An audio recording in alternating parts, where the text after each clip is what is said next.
अभी दुनिया में सिर्फ दो ही देश ऐसे हैं जो क्रूड ऑयल एक्सपोर्ट करते हैं एंड अमेरिका के कंट्रोल में नहीं, चाहे डायरेक्टली हो या फिर इनडायरेक्टली। वो है ईरान एंड रसिया। रसिया तो अमेरिका के कंट्रोल में आने से रहा, अगर ईरान भी अमेरिका के इन्फ्लुएंस में आ जाता है तो रह जाएगा सिर्फ रसिया, जो इसके पास क्रूड ऑयल है एंड वो अमेरिका के कंट्रोल में नहीं है।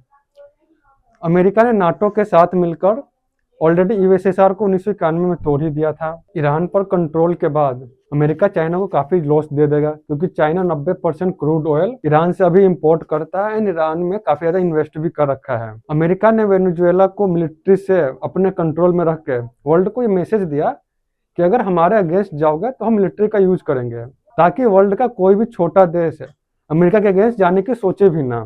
पिछले कुछ सालों में सऊदी अरेबिया ने यूएसए की कई रिक्वेस्ट को ठुकराया है, जब यूएसए ने सऊदी अरेबिया से कहा था कि तुम तेल के उत्पादन को बढ़ाओ ताकि क्रूड ऑयल के दाम मार्केट में सस्ते हो।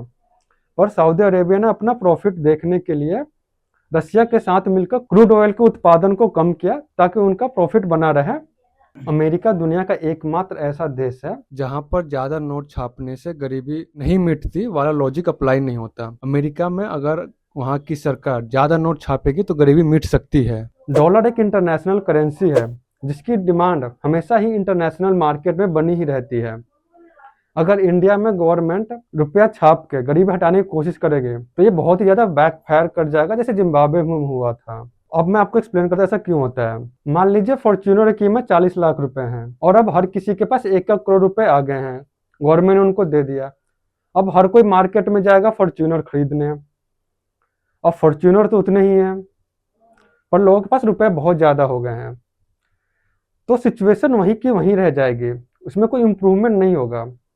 और ऐसा सिर्फ फॉर्च्यूनर केस में नहीं होगा, हर गुड्स के केस में आएगा। खाने पीने की कोई भी चीज है, अगर उसकी सप्लाई नहीं है और आपने रुपया देकर डिमांड बढ़ा दिया तो ये हमेशा आपको बैकफायर ही करता है, जैसा जिम्बाब्वे केस में हुआ था। पर मैं क्यों कह रहा हूँ कि यूएसए केस में ऐसा नहीं है, क्योंकि यूएसए का जो करेंसी है डॉलर, वो एक इंटरनेशनल करेंसी है। अमेरिका ने नोट छापा, वो इंडिया या फिर किसी भी देश में जाकर डॉलर देगा वहां के फार्मर को या फिर कंपनी को डॉलर देगा एंड वो सामान खरीद सकता है, गेहूं खरीद सकता है, कंपनी से स्टील खरीद सकता है। पर इंडिया में जो गवर्नमेंट है वो रुपए छाप कर इंटरनेशनल मार्केट में जाकर सामान नहीं खरीद सकते, क्योंकि रुपए की इंटरनेशनल मार्केट में वो डिमांड नहीं है। और अमेरिका ने ऐसा पास्ट में किया भी है। जब वियतनाम वॉर हो रहा था तो अमेरिका का जब बहुत ज्यादा लॉस हो रहा था तो अमेरिका ने बहुत ही ज्यादा डॉलर प्रिंट किया। इसको देखते हुए फ्रांस ने अमेरिका के पास अपने सारे डॉलर लेकर गए बोट में भर के, और अमेरिका से कहा कि ये रहे डॉलर और आप जो इसके बदले हमें गोल्ड दे दो। पहले जो डॉलर है वो गोल्ड से डायरेक्टली लिंक था, मतलब आप डॉलर को देकर अमेरिका से गोल्ड ले सकते थे।